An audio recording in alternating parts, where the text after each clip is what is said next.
Olá, no ar mais um Clipping Eletrônico. Você pode acompanhar pelo canal 61.4 do canal Aberto Digital, pelo 7 da NET ou ainda no portal câmara.sp.gov.br/tvcâmara-sp. No programa de hoje vamos falar sobre xenofobia.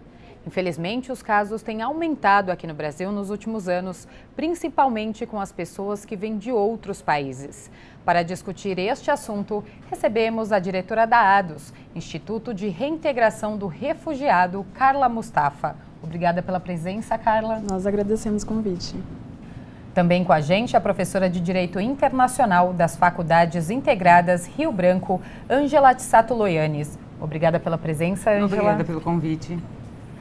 Recebemos também o presidente da ASEMPBOL, Luiz Vasques. Seja bem-vindo, Luiz. Obrigado, eu que agradeço.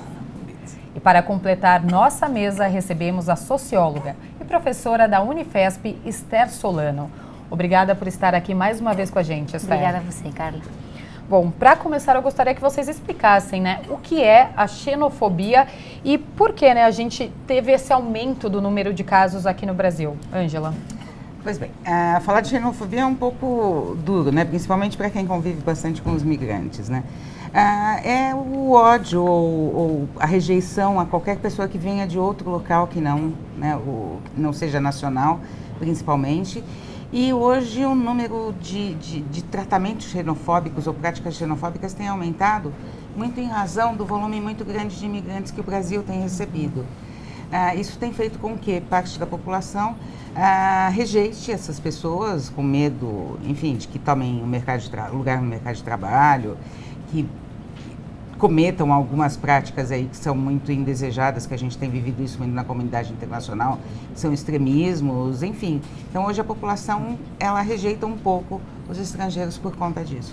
Carla, para você concorda com a Ângela? Sim, apesar de a gente ter algumas práticas ainda veiculadas à discriminação, o próprio processo de formação histórica no Brasil é formado por migrantes e a gente sabe que essa visão do migrante como uma ameaça, uma potencial ameaça, já é antiga. A gente teve legislações, inclusive na época do Império, em que você tinha cotas de migrantes que vinham de países do Oriente, da Ásia e da África, e que você não poderia ultrapassar essas cotas. Então, a questão da xenofobia é mais antiga do que a gente imagina.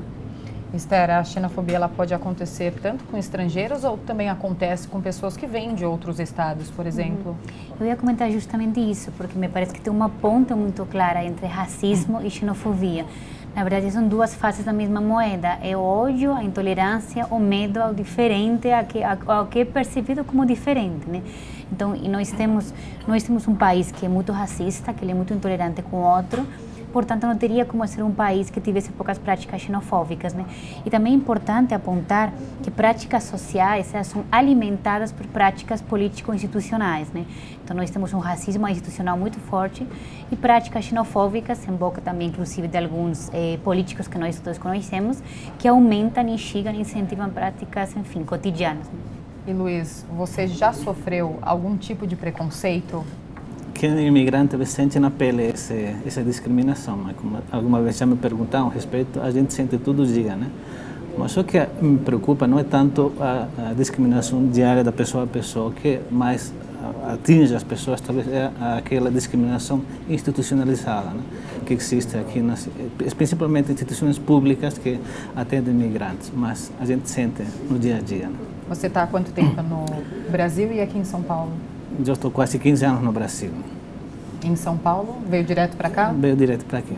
Quais foram as principais dificuldades que você enfrentou e que ainda enfrenta? Olha, para responder, eu gostaria de contar um fato que me aconteceu uma vez que acho que é muito importante. Em certa ocasião, estava do lado de um cidadão brasileiro e como a gente sempre fica com o pé atrás porque já sente essa rejeição no primeiro contato, mas ele foi muito gentil e me disse, calma, não se preocupe. Eu sei o que você passa, me falou. Eu fiquei meio estranhado, por que ele está me falando desse jeito, Ele mostrou carinho, empatia, amor. Ele me disse, olha, eu fui imigrante na Austrália, eu sei como você se sente. Por isso que eu acho que a primeira questão que a convidada falava, é que por algum motivo na história do Brasil a pessoa esqueceu que foram imigrantes que contribuíram neste país, né? E isso me fez pensar e refletir. Às vezes a gente tem que passar por essa situação para entender realmente o que os imigrantes passam, né? Eu, como muitos imigrantes que vêm aqui no Brasil, sofrem muito para sobreviver, porque essa é a principal questão de sobrevivência, né? E nessa luta por sobreviver passam por muitas dificuldades de discriminação. E Angela, por que nos últimos anos a taxa, né, de imigração cresceu tanto aqui no país?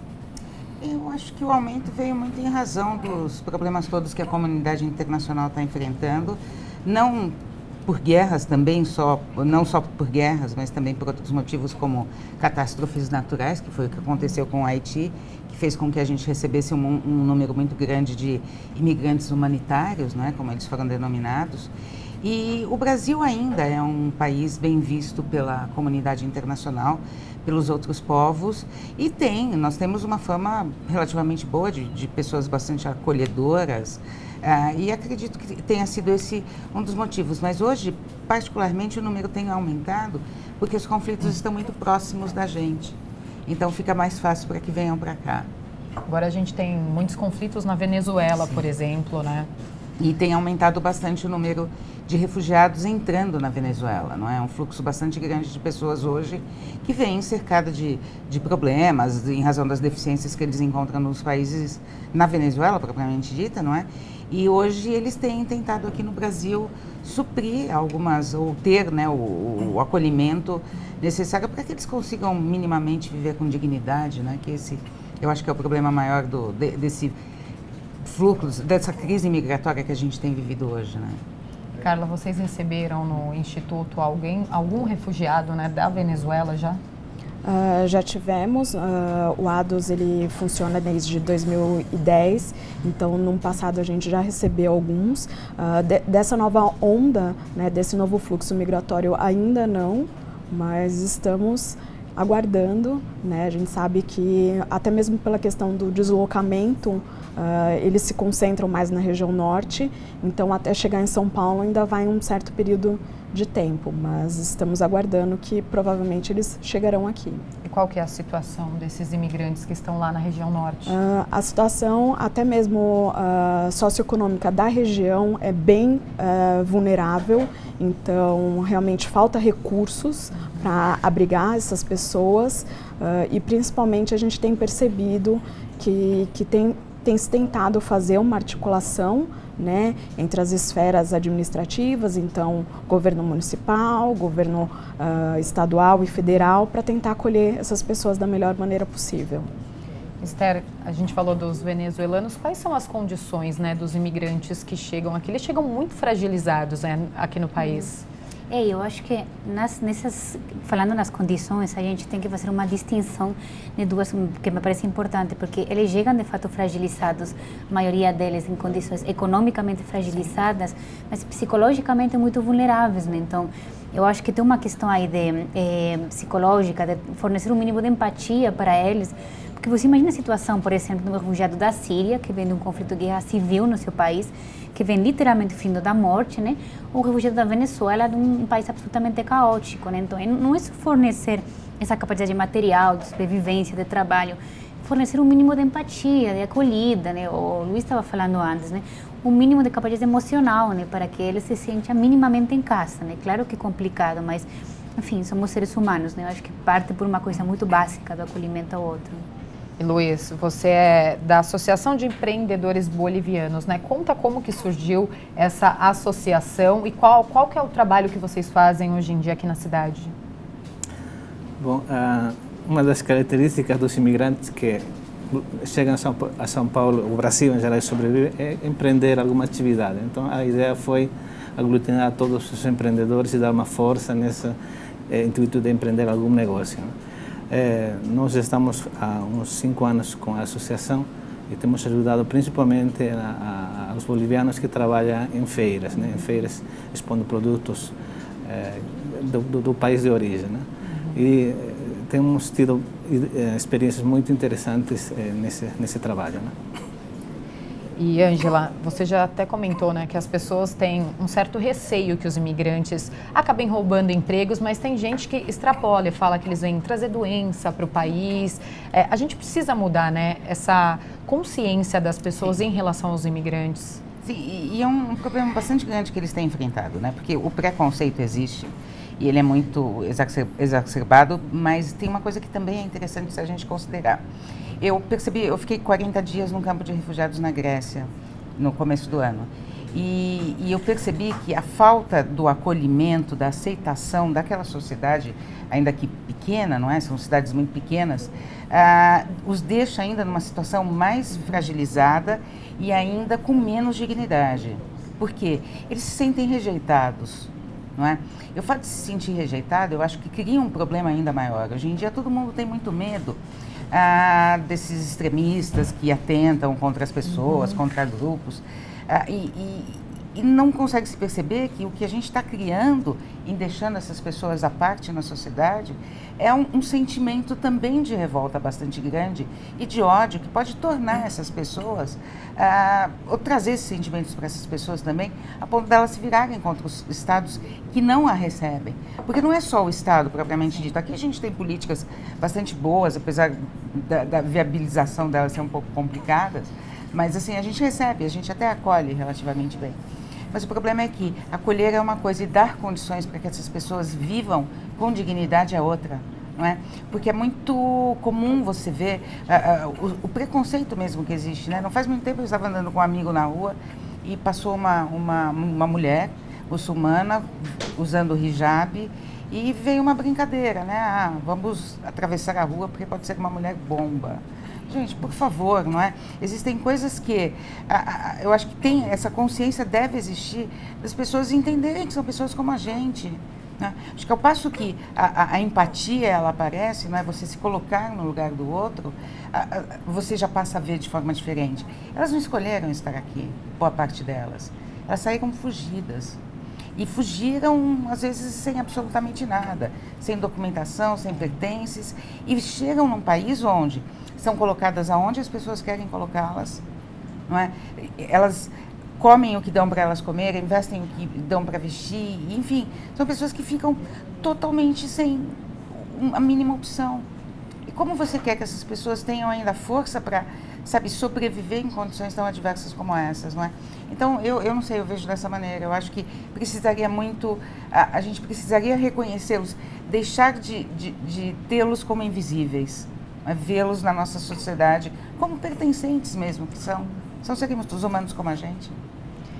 Carla, por que você acha que as pessoas têm tanto medo assim de aceitar as diferenças, né? De aceitar as crenças, os costumes dos imigrantes que vêm aqui para o país? Ser migrante é um grande desafio no país, mas estar em situação de refúgio é ainda mais complicado, porque o refugiado é aquela pessoa que foi forçada a deixar o seu país por motivo de perseguição. E dentro desses motivos você tem perseguição religiosa, você tem perseguição em razão da etnia, em razão do posicionamento político. Atualmente a gente também recebe pessoas que são perseguidas em razão da sua orientação sexual. Então você tem todo um contexto, né, que fragiliza muito essa pessoa. E deixá-la, de certa forma, à margem da sociedade só reforça esse estigma. Eu acho que, a princípio, a nossa política acolhedora, de certa forma, ela já garante, né, a vinda e a estadia dessas pessoas. Mas precisa dar um passo além. A gente precisa pensar em formas de integrar essas pessoas à sociedade. E é isso que falta ainda ser desenvolvido, né?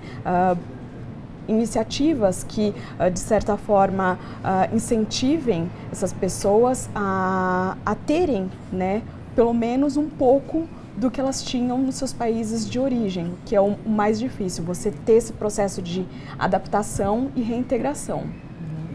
Carla, você concorda? Carla não, Esther, desculpa, você concorda com a Carla? Acredita que faltam algumas políticas públicas mesmo de integração e de acolhimento, né, dessas pessoas? Sim. Totalmente, e é complicado, né? Porque nós estamos num momento internacional que percebe o imigrante e muito mais o refugiado como um perigo, né? Então, nós temos uma grande onda de populismos de direita em vários países que pensam no refugiado literalmente a partir do medo, da ameaça, etc., né? É difícil o Brasil não se contaminar também por isso. Mas num país, justamente, todos eles falaram, num país que foi construído pela diferença, pela imigração, pela multiculturalidade, é um contrassenso histórico absurdo isso, né? A gente deveria enxergar o imigrante como riqueza social, sobretudo, né? Porque, assim, quem já viajou um pouco para outros países, você vê que não tem um país que realmente está construído em base a diferenças culturais, é um país muito mais rico do que um país que seja fechado em seus muros sociais e políticos, né?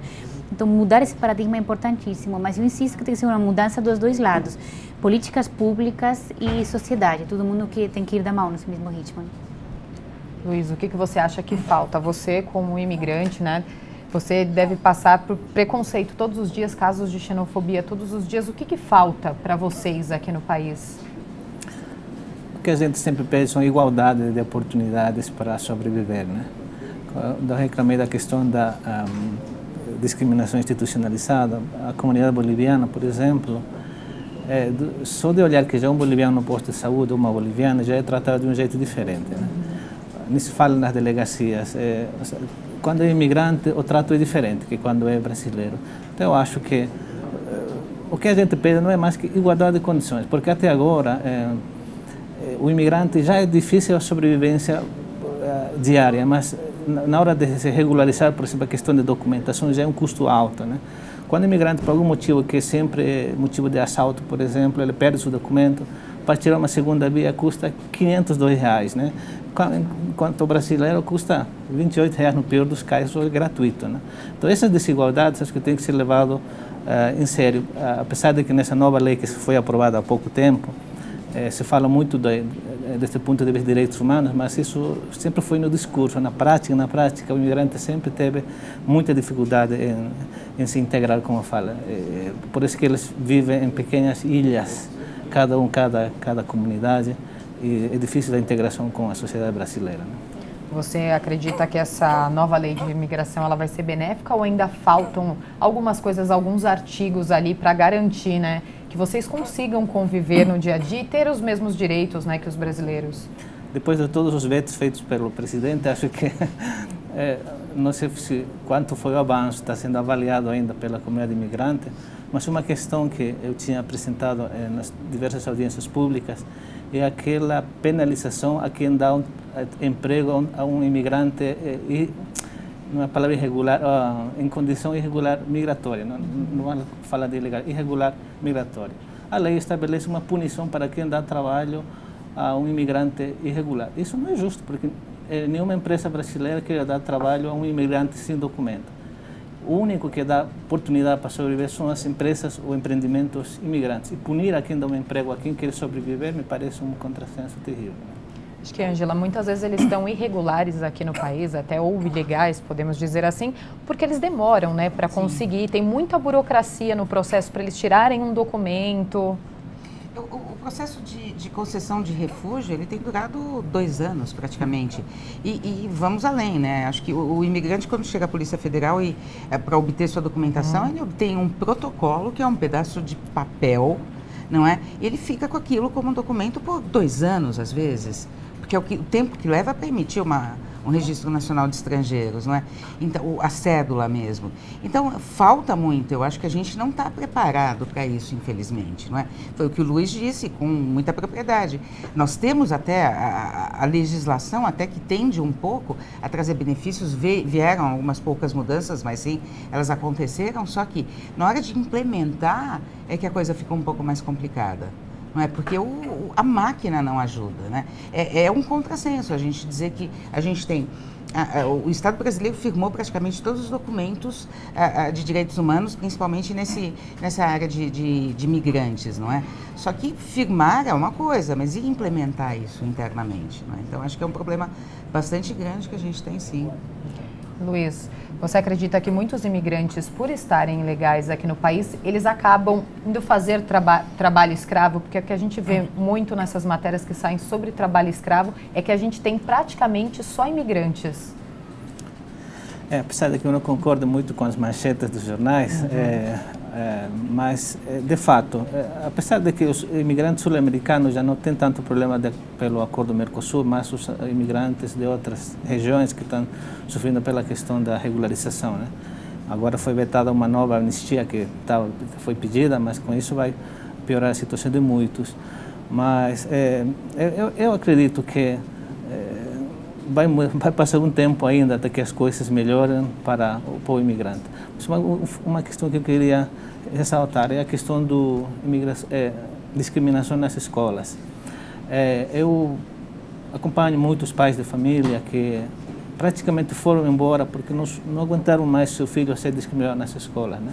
Então é terrível a rejeição que tem as crianças bolivianas em particular, porque são mais tímidos, são mais diferentes, vêm de culturas diferentes, de lares totalmente diferentes e são rejeitados nas escolas.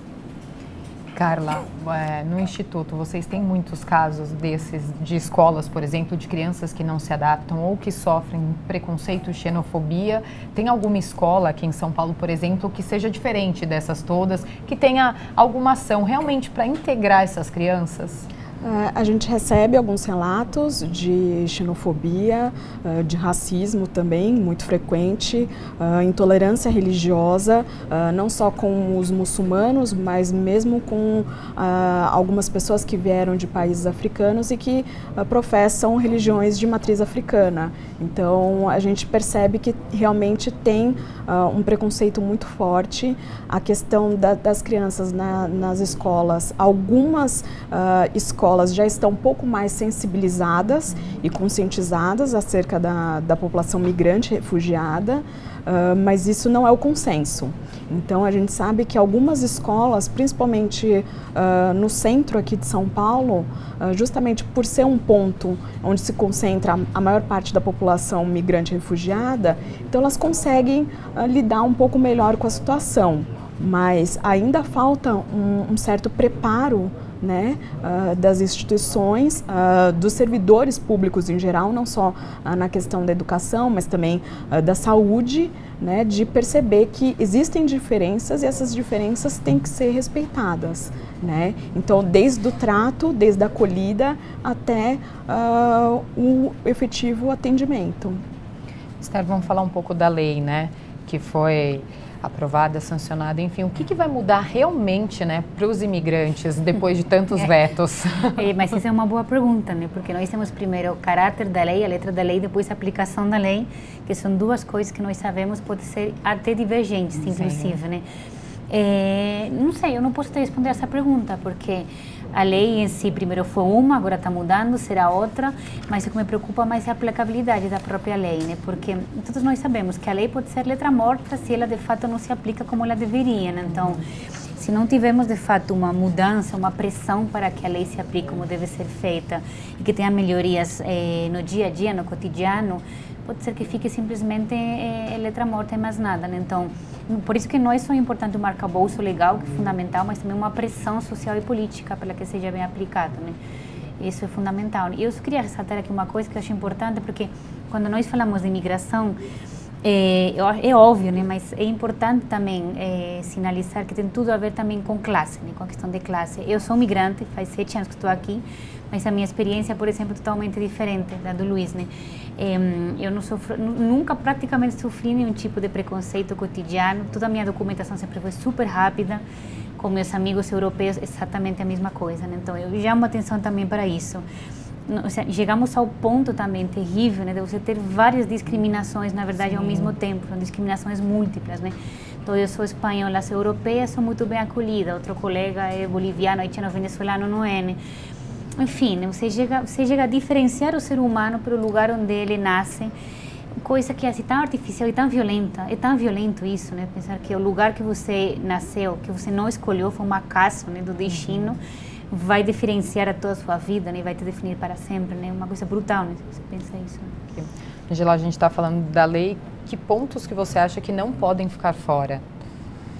Muitos. Muitos, são muitos, Essa lei, ela na verdade, quando ela foi divulgada, primeiro antes dos vetos acontecerem, todo mundo dizia que era uma lei que vinha para humanizar esse tratamento aos imigrantes, não é? Mas sofreu alguns vetos, teve uma pressão também um pouco da sociedade, porque se entendeu, e de forma errada, que os imigrantes passariam a ter os mesmos direitos que um brasileiro, mas não, a gente continua com as mesmas restrições lá do artigo 12 da Constituição Federal, mas ela não trouxe, eu acho que tanta ajuda para a situação dos migrantes, não é? Que é justamente o fato de se penalizar mesmo a sociedade como um todo, ao passo que ela não trata bem, ela não acolhe bem, ela não recebe bem essas pessoas. E eu acredito, eu sou filha de imigrantes também, já imigrei, como o Luiz mencionou, morei 5 anos fora do Brasil e sofri muito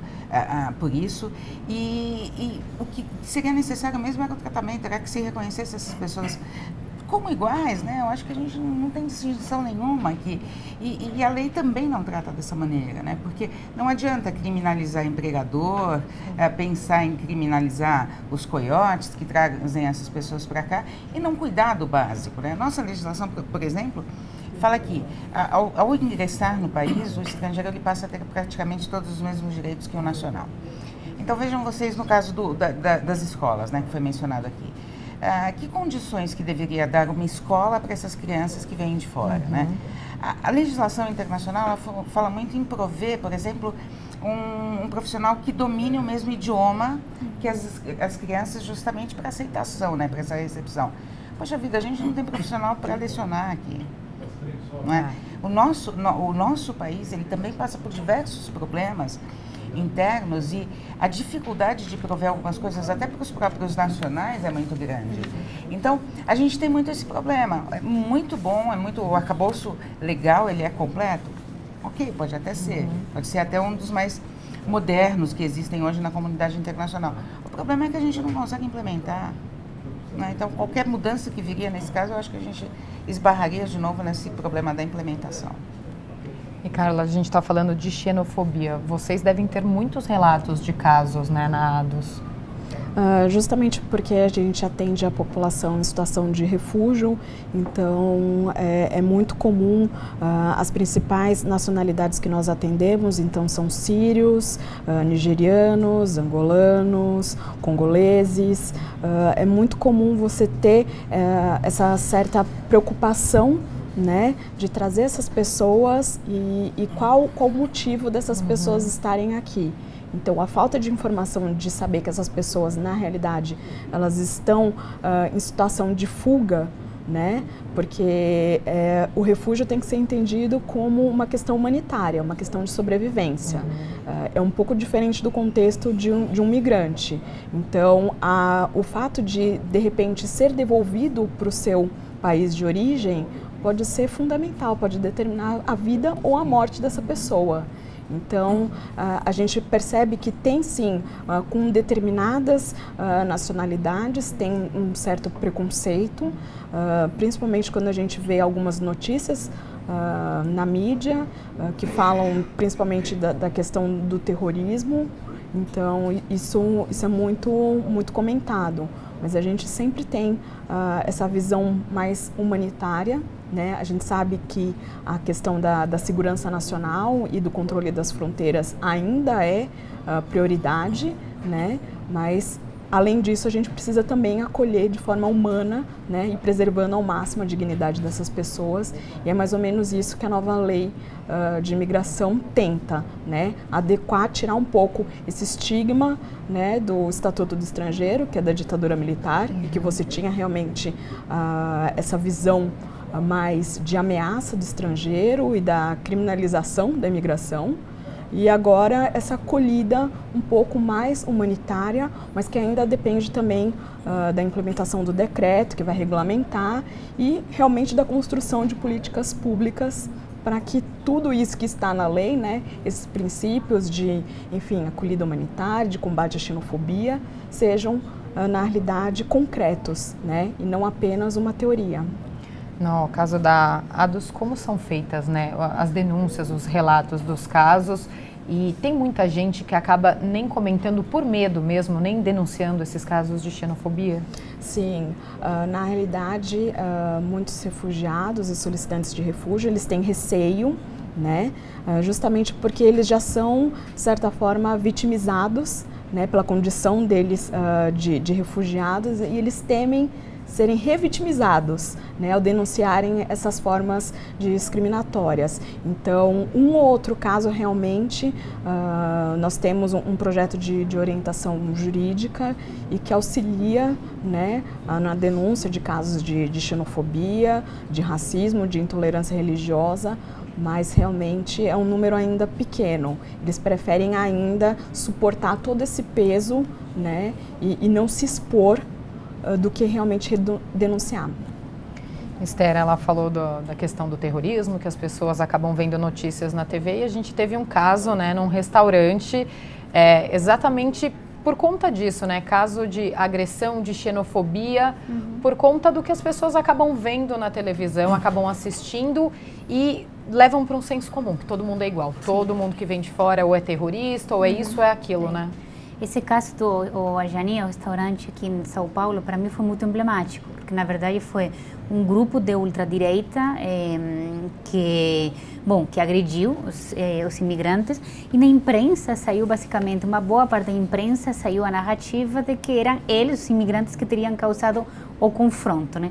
Então houve uma clara criminalização do próprio imigrante. Para mim foi muito paradigmático isso, né? Porque você tem os dois lados, né? O imigrante que vem aqui em situação de precarização econômica e fragilização psicológica, e o outro lado um grupo de ultradireita, xenofóbico, intolerante, absolutamente rejeitável, e muita grande parte da imprensa, inclusive eu monitorei muito a rede social esse dia, e lembro que tinha muitos comentários, né, criminalizando os imigrantes, né? É uma distorção, né? Assim, uma falta de uma mínima falta da mínima empatia, né, para enxergar tudo isso. E aí nós temos um ator fundamental, que é a imprensa. A imprensa tem uma tarefa, né, uma obrigação social para com tudo isso que, enfim, que me parece essencial também. A gente teve até manifestação, né, anti-imigração aqui em São Paulo. Sim, nós temos, eu acho que nisso a situação do país também é complicada, porque nós temos muitos movimentos de direita e ultradireita que estão se manifestando com total impunidade, né, inclusive fazendo manifestações de corte xenofóbico, racista, contra a comunidade LGBT, contra as mulheres, de uma forma absolutamente escandalosa e, enfim, sem nenhum tipo de consequência, né? Então, se junta esses fatores e vê que tem um caldo de cultivo muito grande, né, para todo esse tipo de comportamentos que são, enfim, absolutamente insustentáveis, né? E, Luiz, no caso dos bolivianos, tem algum caso de agressão que você tenha presenciado, ou que algum amigo seu contou de uma agressão muito grave mesmo, e como que ficou essa situação? Apesar de ser uma comunidade um pouco mais quieta, não aparece muito na mídia, a não ser nas redes de trabalho escravo, né? Acontecem muito desses fatos, né? Lá na Rua Coimbra, que é o nosso centro comercial da comunidade, tem a feira, se acontecem alguns desse tipo. Nós ouvimos quase, como eu falei, o dia todo, assim, às vezes as brigas entre brasileiros e bolivianos, essas frases típicas, né? Vai para sua terra, o que você faz aqui, você está tirando nosso emprego, esse tipo de coisas, né? A gente já não dá tanta importância a isso, porque o que machuca, o que realmente faz efeito nas pessoas é aquilo que falei, aquela discriminação institucionalizada nos postos de saúde, nas escolas, na polícia, nos bancos, na junta comercial, em todos os lugares onde os bolivianos fazem algum tipo de trâmite, né? Angela, você acredita que tantos vetos ao projeto, por exemplo, eles acabaram nessa situação, pelo momento que a situação, que o Brasil enfrenta, um momento de crise, com alta taxa de desemprego, e justamente pela população ter uma consciência não muito boa e acreditar que os imigrantes vão acabar roubando emprego, como a gente já falou? Sim, sim, com certeza. Eu costumo dizer que a ignorância, ela atrapalha, né, muitos movimentos, e neste caso específico é isso, porque eu acho que muita gente não se dá conta do problema que essas pessoas estão vivendo de verdade, não é?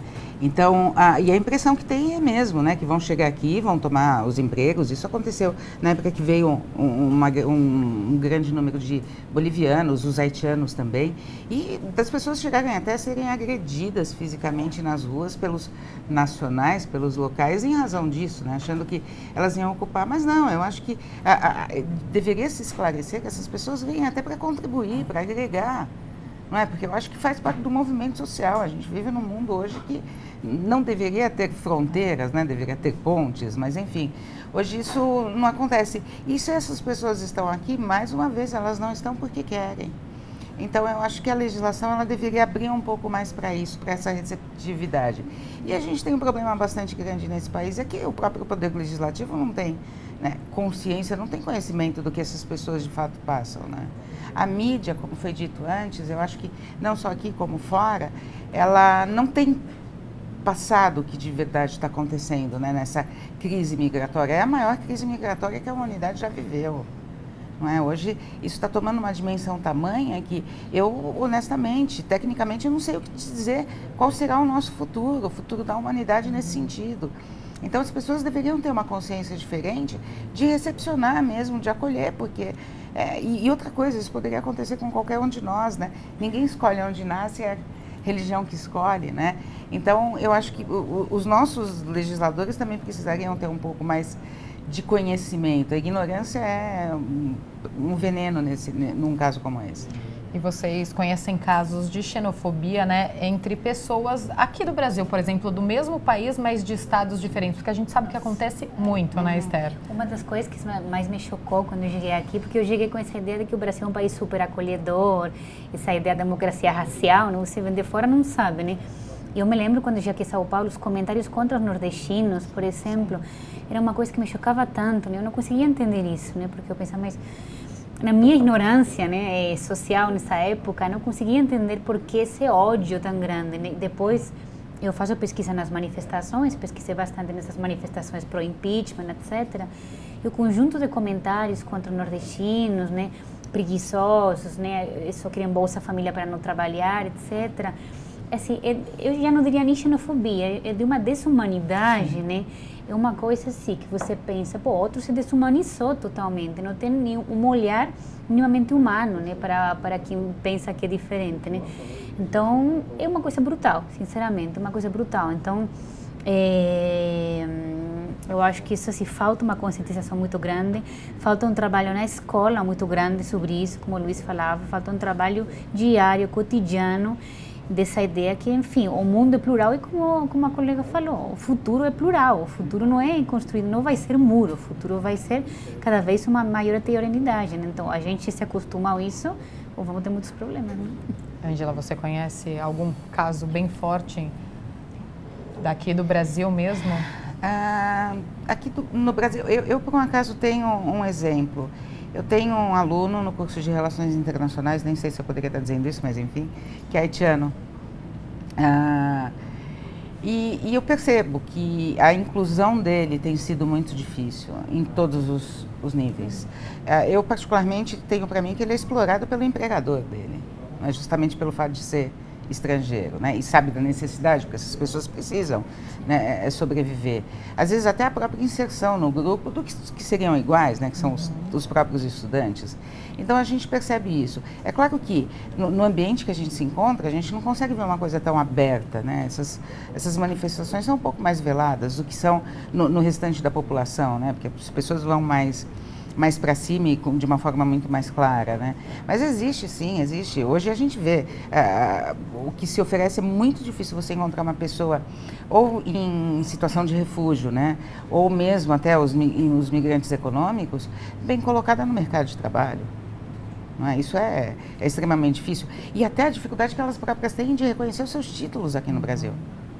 Né? Vai tentar reconhecer um título, ainda mais uma pessoa que vem da Síria, por exemplo, às vezes com uma qualificação muito melhor do que a de nós todos juntos aqui, mas com o problema da documentação, das barreiras da língua que são impostas, as pessoas acabam ficando à margem da sociedade. Né? E deixá-los à margem da sociedade, além de desumano, né, de não ser um tratamento digno, também traz um pouco de revolta nessas pessoas, né? Porque com elas isso acontece. E Carla, lá na ADUS, quando os refugiados chegam, qual que é o primeiro procedimento? Qual que é a primeira coisa que vocês tentam ajudá-los? É tirar a documentação?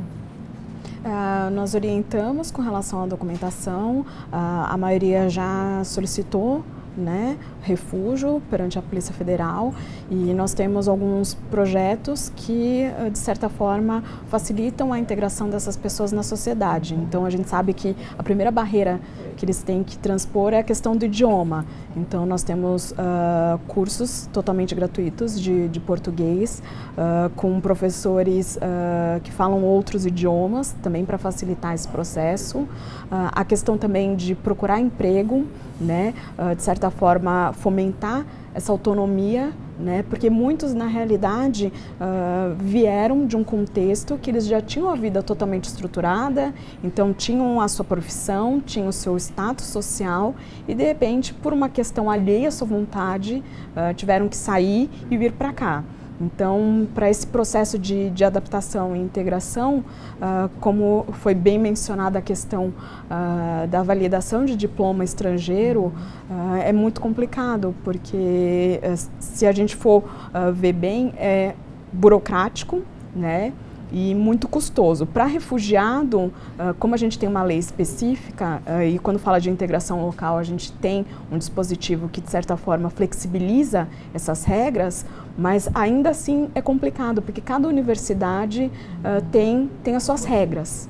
Né? Então, às vezes, quando você vai ver não só a taxa administrativa, mas a questão da tradução juramentada, você tem casos de, por exemplo, engenheiros médicos que precisam de quase R$5.000 para revalidar o seu diploma. Então, eles não vão conseguir exercer a sua profissão aqui e vão continuar à margem, né? Então, você quer deixar o contato para quem está assistindo da ADUS? Pode entrar em contato conosco através do site www.adus.org.br. Também a gente tem a página no Facebook e nós estamos aqui no centro de São Paulo, na Avenida São João, número 313, 11º andar. Luiz, muito obrigada pela participação aqui no programa. Eu que agradeço, muito obrigado pelo convite. Quer deixar algum contato da associação? Pode ser o telefone, o celular 968-98-2425 ou no Facebook também está com o nome de Assembon. Bom, muito obrigada.